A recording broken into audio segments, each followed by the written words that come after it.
Hey everybody, welcome to today's episode of Hey Kerwin, coming to you live from the Western here in Sydney with our incredible K2 elites.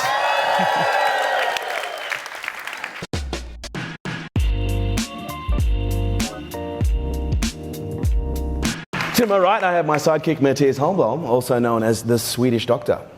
That is right. All right, so the first question today comes from Young, from the audience. How can I start enjoying the process of doing regular social media posts? How do I start enjoying the process? Yeah. Look, I think you could almost apply that question to almost any context. Like, how do I start enjoying exercise? How do I start, enjoying playing with my children? If you don't, as an example. And to me, I think Mark Boris said this the other day. It's a values equation. It's about being able to identify in the moment what values are being met that you're unconscious of when you're doing it. Because has anyone here ever done something before that you hated, but then all of a sudden you realize it was giving you something that you didn't know, and then the moment you realize it was giving you something that you didn't know, but the thing that you didn't know it gave you was something that you liked, all of a sudden you're like, liked doing it? Who's like, what the fuck did he just say? I'll repeat that again. I don't know. I've had situations before where there are things that I have to do and I don't enjoy them. And when I know that I have to do them, I ask myself this question. What is the benefit of this? How is this serving me? What skills, knowledge, and experience is this giving me that I wouldn't have if I didn't do it? Now, I use that application in a whole range of scenarios, but for me, one of the things I've learned, this started almost 15, 20 years ago when I came up with this thing called the Fortune 50 list. And the Fortune 50 list turned into the Fortune 500 list, which was when I'd sit down with a client and I was trying to change their mindset, and this was in the early stages of me studying neurobiology. And I understood the importance of connecting neurons and getting certain neurons to connect and others to disconnect. And I started to realize the way that you connect neurons is by creating new thoughts. And the way that you create new thoughts is by being very conscious in the direction of either the questions that you're asking yourself or the things that you want to think. And when you ask yourself, the question, what is the 500 benefits of doing social media? And you literally come up with 500 answers, that are legitimate benefits. All of a sudden, you create 500 new neural networks. And the more you read those answers, the more charges get actually sent down those networks and the stronger those connections become. And all of a sudden, the networks that used to say, oh, I really fucking hate, because right now there's a set of networks that go, every time I do social media, they get fired and they go, oh, I fucking hate this. It reminds me of this and this and this, and I don't enjoy those experiences. But the goal is to throw charge down different and new neural networks, because when we do that, those other networks don't get the charge. And when those other networks don't get the charge, the synapses start to weaken and they start to move away from the neurons. And as a result, they become less likely to be triggered. And that's when we call a trigger, has anyone here heard the term triggered? A trigger is when you actually send a charge down a particular neural network that's strong. And if you have a strong trigger, you have a strong neural network, which means you are going to be easily manipulated and controlled by external events and forces. And for me, it's like, how do you maintain ultimate control? Is you become absent of all triggers. And how do you become absent of all triggers? Well, first of all, you've got to become conscious of the triggers that are there, and then you need to repattern them. And the way that you repattern them is the exact same way that I just discussed with the trigger for I hate social media. You just start looking about what the benefits are, and all of a sudden, you develop a new trigger. And instead of having a trigger that pisses you off, all of a sudden you have a trigger that actually lights you up. And you go from hating social media and hating doing social media, it becomes a real drag, and all of a sudden you fucking love social media and you love doing it because it's actually really exciting, because you start to see all the things that it gives you. So to me, it's a values equation. And to me, a values equation is literally binary. It's like, how do you create, you've got ones and zeros. And over here, when it comes to doing social media right now, I've got lots of zeros. There's no value, no value, no value, no value. And over here, what we want to do is we want to create lots of ones. And the one is the value. The zero isn't. The zero is the negative, okay? The one is the value. So how do we create more ones on this side so that all of a sudden, instead of having a pile of zeros, we have 500 ones. And when we have 500 ones, we have a stack of values. And I'm not talking about a value from a psychological perspective, although that's how it translates psychologically. Does this make sense? I know I'm talking multiple layers of psychology, neurology, and neurochemistry here, but that's the ultimate equation. When you become ultimately conscious of how your brain works and how you direct charge through different neurons, you fundamentally take complete control of the programming of the operating system. You have one of the most powerful operating system ever constructed by humanity. They're even right now, quantum computing is the only computer that is set to surpass the processing power of the human brain. But what most of us don't realize is it's running autonomously, with an unconscious program in it. But it's not until you realize that you can actually sit down in the seat All of a sudden, one day you wake up. Who's seen that movie? Oh, fuck, what's it called? It's that kids movie. It's the one about emotions. Inside Out. Inside Out. Like, watch that movie. There's a great quote from that movie. Like, it says, emotions are like kids. You don't want them driving the car, but you don't want to stuff them in the trunk either. And so for me, the thing that I like about that movie is there's this whole bunch of emotions that are sitting there controlling the game. And we literally, and this is the thing, we literally are controlling the whole game. Like the whole, whether you want to call it a game, whether you want to call it a simulation, whether you want to call it a simulation within a simulation, or whether you want to just call it, reality, whatever your construct is that works for you, there is an ultimate ability to sit in a seat and start consciously directing the program, consciously coding the hard wiring, and program new behaviors, program new thoughts. New thoughts don't happen by accident, and there's a real beauty, there's a real artistry, is that a word? Yeah, there's a real, to me, when you repattern a psychology, there's a real artistry to it because you're molding, you're crafting, you're working with plasticine. And to me, the brain is like this massive plasticine that you get to mold, you get to shape, and you really have the power to shape it in anything you want, to do whatever you could dream of. And whether that's go to Mars or build an orphanage in Thailand, it's a powerful thing. All right, I've got a question here from Omar. Where's the fine line between trying to recover a staff member who's not performing at the top and fire him? And on what parameters? How to recover. Resuscitation. CPR. Has anyone here ever tried to apply CPR to a team member that you knew was already dead? Sometimes it can be a really tireless task. To me, the question is, how do you know when to let go? Yeah. Is that basically it? For me, it's a very intuitive process. I think there's a lot of logic that you can apply to the point where you know when it's time for someone to go, because you look at certain behaviors, you look at certain interactions, you look at performance. So to me, when you're looking and you're considering that equation, there would be three things I'd look at. I'd look at performance. Okay, what are the factors that I need to assess from a performance perspective? The second thing I'd look at is culture. What are the cultural indicators that I need to look at? And the third thing I look at, which is the dominant one, which is intuitively what feels right. And this reminds me, actually this is really interesting. This is going back about 6 years ago. I had an operations manager, general manager in place at the time, and she was an incredibly important part of the business, like a vital part of the business, and she knew it.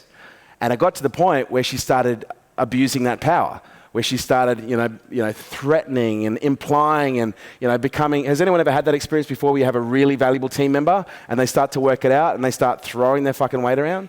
And I remember one day, this took me like 12 months of me going, oh, fuck, I'm being played here. Oh, fuck, I hate this feeling. Like, oh, fuck, why can't they just do it for what they want to do rather than just trying to set it up in some kind of a game theory scenario? And I sat her down, and long story short, I let her go. I fired her on the spot. And she said to me, this business will not run without me. And I said, we'll find a way. And she goes, you do realize that this will be the death rattle in your business? And I said, I don't believe that's true, but I really appreciate everything you've done. I don't want this to end badly. I'm grateful for everything you've done, but I just think that our time together has actually ended. Now, to me, I felt very confident in that moment because I was intuitively driven. But then she basically went and packed up her desk and left. And this is someone who had worked for me at the time, I think for about 4 or 5 years. And as soon as she left, guess what set in? Reality, then pain. Reality set in, it's like, holy shit, what have I done? And then I just kept coming back to, this is the right move. Now here's the really interesting part. Guess what happened next? We doubled in the next 3 months. And that to me was a really strong indication that no one man is ever more important than the mission. And oftentimes, people will come into your life and they may appear to be really important. And it's not that they're not important, but there's always got to me, justice has to always prevail. And I hate being put in a position where I feel like I'm being played. Can anyone relate to this? And so for me, you've always got to have that faith. You've always got to have that trust that even if you do let them go, you just got to trust everything will be all right. Shit could hit the fan. Shit could go up and down for a little while, but you just got to have that faith. But to me, intuitively, is it Omar? Mm-hmm. You know what to do. You know when to do it. And my advice is just trust yourself and get on with the job. All right. Troy asks, how do you get people to believe in a massive idea that has not been done that will help a massive problem we all have? Passion, energy, and the ability to communicate and connect values. it kind of it's almost a reflective of the first question. How do you influence anyone to do anything is you connect values. And values to me, they're like neurons, okay? Everyone has a collection of values. They're typically assimilated in a hierarchy, from one all the way through and down. Markets have value. Individuals have values. Markets have value. So every category has a value. Every individual has a value. Those values can be situational. They can be circumstantial, but there are also hardwired values as well.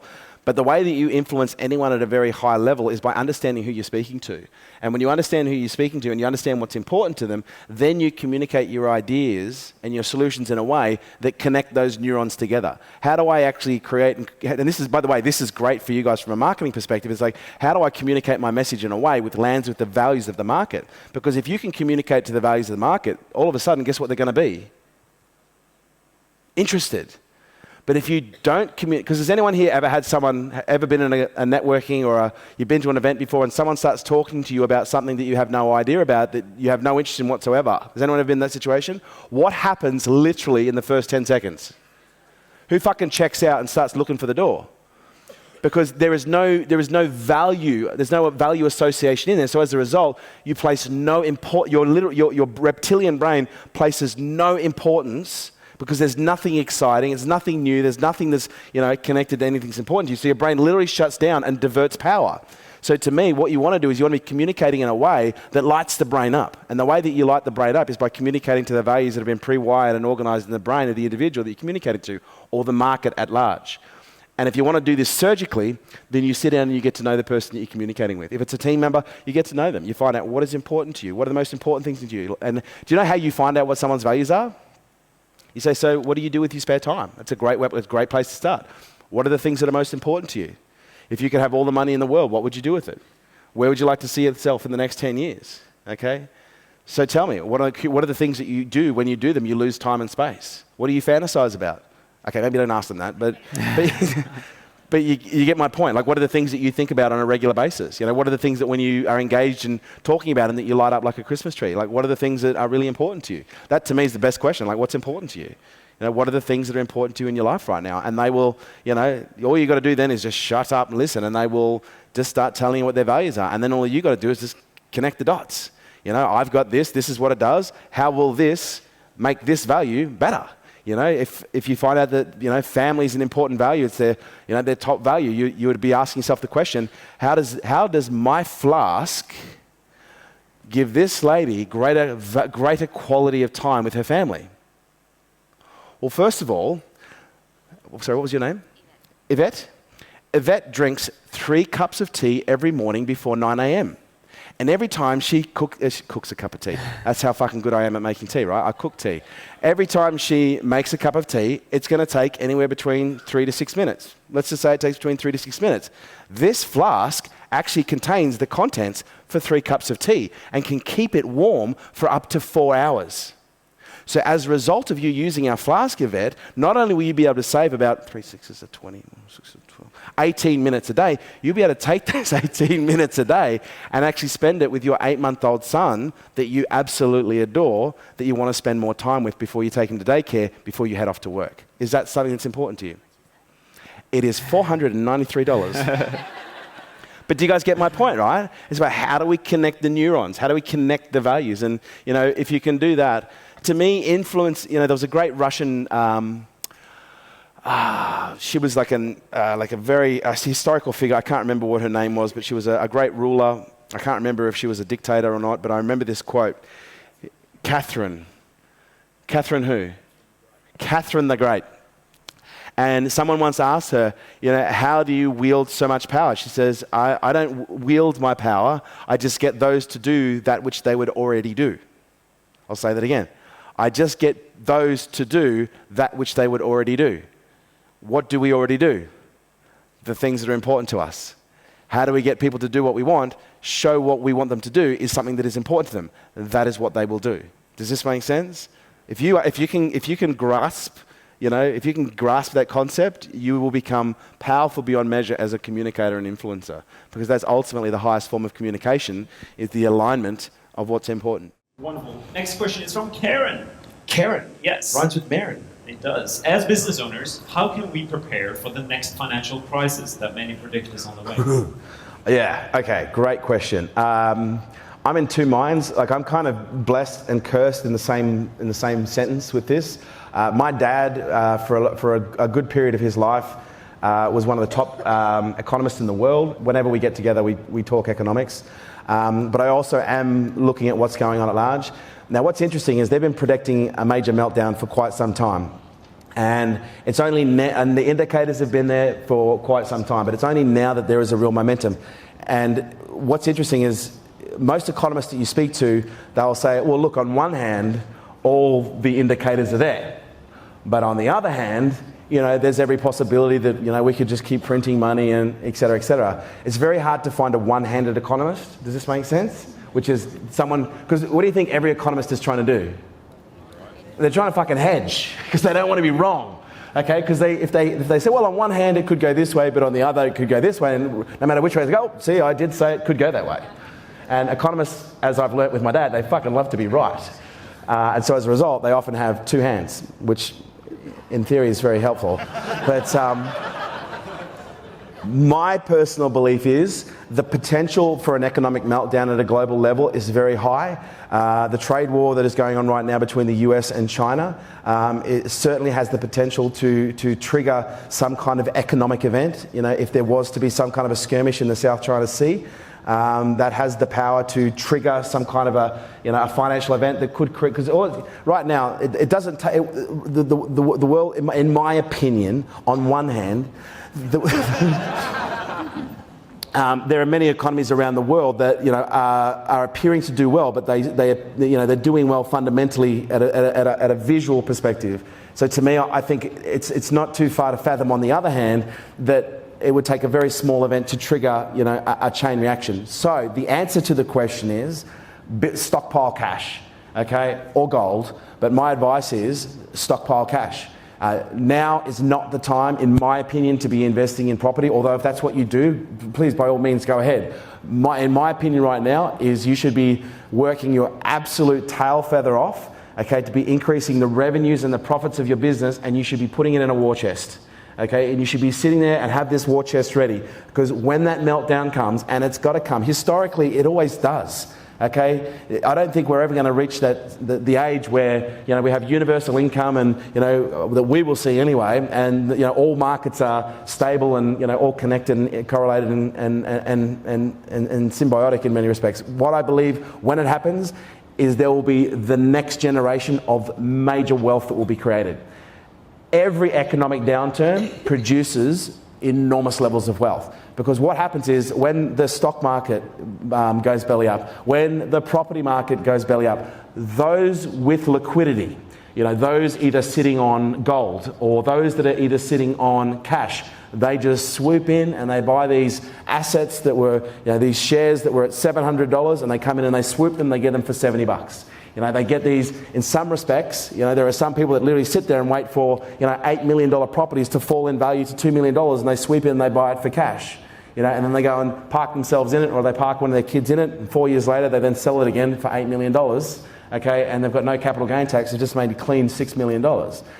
Some people will fractionalise that, and they won't go and buy one massive property. They'll go into a market that's been heavily affected where, properties have gone from, 600,000 or 800,000, they've lost 30, 40, 50, 60% of the value. They'll go and they'll accumulate, a range of assets, and they'll fractionalise that money. Rather than grabbing one large asset, they might grab 10 assets.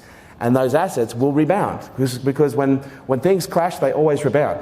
And I'm telling you right now, and please listen to me, if you start stockpiling cash right now, I promise you, in the next 2, 3, 4 years, an opportunity will present itself, and you will have an opportunity to create enormous wealth. Not a little bit of wealth, I'm talking significant wealth that could potentially last for generations, depending on the amount of cash that you have stockpiled, and how intelligently you actually invest that money when a correction does ultimately come.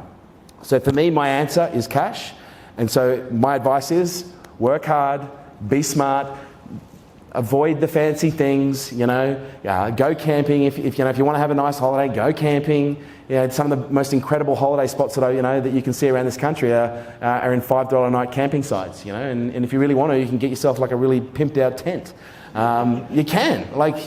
And that's for me, I don't know, my relationship with money has changed significantly in the last 15 years, especially in the last 10 years. Going back 15 years ago, I had a whole wardrobe full of custom tailored suits. I had, a range of sports cars. I lived in a beautiful house, 5-bedroom house on the water on the Gold Coast. And, every time I walked into a servo, I'd always walk out with gadgets. I couldn't stop spending money. I was one of those people. I still remember in my first year of business, I made $780,000. And that year I spent $1.2 million on my Amex. Do the math.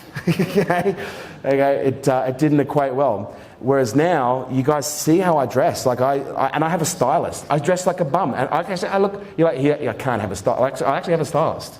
Okay, she just puts me in better quality t-shirts and jeans. I live at a very modest house. The only thing that I really spend money on is experiences, flying around to train with, either with the Navy SEALs or European Special Forces, or, I've got a trip coming up next year to go and do some training with the CIA in Virginia, or holidays, either with my mates or with my son, whether that be throughout the year or Christmas time. And food, I love really good quality food. But apart from that, I'm a fucking squirrel. And what's interesting is the contrast, because I used to be so opposite to that. I used to be so spendthrift. I was, always wanting to impress, always wanting to buy rounds, I was just that guy. And it took an enormous amount of discipline to change that. And now, I'm an absolute squirrel. And I think that's going to pay off. And if you guys can follow suit with that, honestly believe it'll be one of the greatest habits that you can develop, that you can pass on to your kids. Because what's really interesting is when you look at high net worth, when you study high net worth, I've been studying high net worth now for almost 25 years, the majority of high net worth are very, very frugal. I'm talking very, very frugal. I don't know if you've ever heard the saying, how do they create copper? You try and take a 2-cent piece off a billionaire. Because they won't let go. But it was a bad joke. But anyway, that answers the question. Thank you very much. All right, Sarah asks, Kerwin, Sarah, what's your biggest lesson this year? Ooh. So many. My biggest lesson this year. Okay, it's a bit of a control one, a bit of a letting go one. In our organisation, we do have strong leadership in place. But for the first 6-7 months of this year, I really did myself a disservice by trying to create a much higher level of visibility in our organisation. And what I mean by that, I'd go and do a NISI, and then literally the next day, I'd be back at work. And I'd be at work in the office for, in some cases, the next 3 weeks straight. And then I would basically go straight into a mastermind. I'd do the tour, okay? And then I'd be straight into the office. And then we'd do the mastermind. I'd be I'd be straight back in there. Anyway, my point being is, I tried so hard to create a maximum level of visibility that I actually burnt myself out this year a little bit. Thankfully, it wasn't as bad as what it could have been, because I've been intermittent fasting. I've been training really hard, and so that kind of softened the landing. Here's one of the things that I've learned: the healthier you are, the fitter you are, the softer the landing is when you burn out. And the unhealthier you are and the unfitter you are, you don't land softly, you crash land. And so for me this year, I did burn out, but I had a soft landing in respect to other burnouts that I've had. And so for me, my biggest lesson is the importance of learning to trust others to step up and developing others to step up as leaders within the organisation, and really allowing myself and giving myself, most importantly, the permission to step back a little bit and have a bit of a rest. Spend more time with my son. Who's someone? What was his name? Not Sebastian, Terry, Nigel. He hit me square in the eyes because he said every month he picks his son up from school once. And there's one thing that my son has been asking me to do. He says, "Daddy, why do you never pick me up from school?" And as soon as Nigel said that, man, it punched me in the gut. And so for me, I want to, when I have the days that I have my son, because when I'm here, I have him, 3-4 days a week. I want to be able to drop him to school every week. I want to pick him up from school every day, in the times that I have. I want to be able to play with him for a couple of hours every single day. So for me, the biggest lesson is learning how to let go and giving myself permission to spend more time doing the things that actually fill my cup, rather than just spending more time focusing on things that empty my cup. Thanks, Mum. Work hard, play hard. Kat That's how we got here. is saying, hey Kerwin, Hey, Kath. how do you overcome judgment of self? Look, stop it. Look, I could answer that question a whole range of ways, but I'm just going to allow myself to be guided. For me, I can relate to that on so many ways because I have historically been very self-critical. I have historically, given myself multiple, savage beatings that, in a court of law would probably, be framed as grievous bodily harm. But one of the things that I've learned, could you answer the question again, just so I make sure I nail it? How do I overcome judgment? How do I overcome judgment of self? To me, the obvious answer is accept yourself for who you are. But sometimes that's easier said than done, because sometimes we have baggage that we're carrying. And one of the things, like I'll be very, very, very open with you guys right now. There was a period of my life. Oh wow! Okay, we're going there. In my early 20s. Where I would look in the mirror and I would slap myself across the face and punch myself in the face, which is the equivalent of self-harm, right? And I used to say the most horrible things to myself, like horrible, horrible things. And the sad part is, at the time, I actually believed it was true. But then over time, I started engaging in activities that brought out the best in me, because at the time, I was engaging in activities that were bringing out the worst in me. And when you engage in activities that bring out the worst in you, it's really easy to hate yourself. Okay, it's really easy to judge yourself, and it's really easy to beat yourself up. And that was one of those periods where I was walking across the Story Bridge in Brisbane, and I basically took my phone and I threw my phone off the bridge. And I literally moved house. I didn't tell any of my friends that I moved house. And I started engaging in behaviours that brought out the best in me. And when I started to engage in behaviours that brought out the best in me, it allowed me to look at myself and actually start to acknowledge very consciously and deliberately, wow, I'm not a bad guy. I'm not a bad person. I'm actually a decent human being. And the more I engaged in things that brought out the best in me, the more I saw the side of myself that I really started to love, like at first.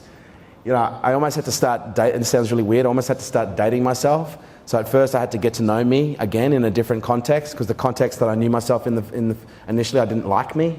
And so I got to know myself in a different context. I started hanging out with different people, and I started realizing that, wow, in this context, I'm actually a different person. Has anyone noticed that they show up differently depending on who they're hanging out with, right? And so I was very conscious. I became conscious of that. And so at first I started, doing things that made me go, wow, I'm not a bad guy. I kind of like you. And then over time, I started to go, wow, I think I'm actually falling in love. And I know that sounds weird, but it's the honest truth. I started to slowly fall in love with who I was becoming. And what's most interesting now in reflection, who I was becoming was who I was always. My mum, God bless her,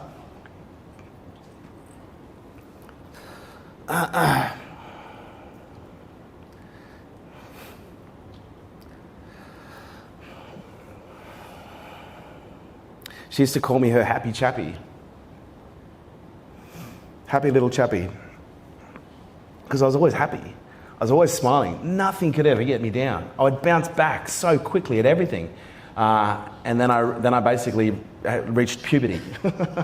And hormones kicked in, and I started hanging out with the wrong crowd, and the story is quite cliche. And so what I discovered was, through getting to know myself in a different context, I started to rediscover who I'd always been. I'd just forgotten. It's much like when I talk to you guys about the stuff at Nail and Scarlet, and we talk about the quantum stuff and how the heart and the brain and the connection, how we're constantly sending information and receiving information. And I say to people, who is hearing this for the first time but finds it very familiar? And a lot of people put their hands up. And to me, it was very much that experience. It was like, wow, this is familiar. This is who I was the whole time. I just kind of lost sight of it. And I honestly believe that we all know, we all have the power to create. We all have the user's manual. We just forgot. Somewhere along, the lineage of our history, the tablets, the scriptures, whatever was lost. And, we forgot how to not take control. We forgot how to embrace the power that we have and use it intentionally and very deliberately to create the things that we want. Thank you, Kerwin. You got it. Yeah. Well, Time's up, Kerwin. Time's up. Oh no, I'm loving this. Do you want to do one more? Can we do one more? Do you guys want to do one more? All right, better be a good one. You guys having fun? This is the You have to say that. most upvoted question of them all. All right. Here we go. Brace This is yourself. from Anonymous, by the way. Ooh. My wife is the biggest influence in my life, but it isn't on board with all my goals and aspirations, and is holding me back from reaching them. Oh, shit. Guidance, please. Yeah, that's a tough one. Look, I never like to be put in a situation where I tell someone what to do about their personal life. In a situation like this, I'd prefer to ask questions. And the questions that I would ask is, what is really important to you? And oftentimes in scenarios like this, people would often respond and say, well, family is important to you. And I'd say, and what else is important? I'd basically try and elicit what their values are and then help them understand that in order for them to be happy, their values need to be met. That doesn't mean they have to run a multi-million-dollar business. We don't need to be running a multi-million-dollar business to be happy. You might just be happy in the fact that you can become a little bit more profitable, make a little bit more money, get at least 2 more days off every week or every month, and the wife is happy and you're happy. Okay, and that's everything that you might need. And if that's what you need, then my respect goes to you for understanding that. But similar to what I think it was Greg was saying before, it's important that you understand what's really important to you, not what you think is important to you. Greg said before he thought he wanted to grow this really big business, but then he sat down and he looked and he goes, well, fuck, if I did that, I'd be miserable. But I've spent I don't know how many years thinking this is something that I want. The other side of that question could be what's important to you. Well, ambition, fulfillment of purpose, expression of potential, achieving my highest potential, achieving my highest purpose. And if that's a higher value than family, then you have what's called a tangled hierarchy. Because your family might be on there, but if your purpose, is higher, then it's going to be tangled and it's going to feel a little bit messy. And that's a tough situation. And in those situations, my advice is don't make rash decisions.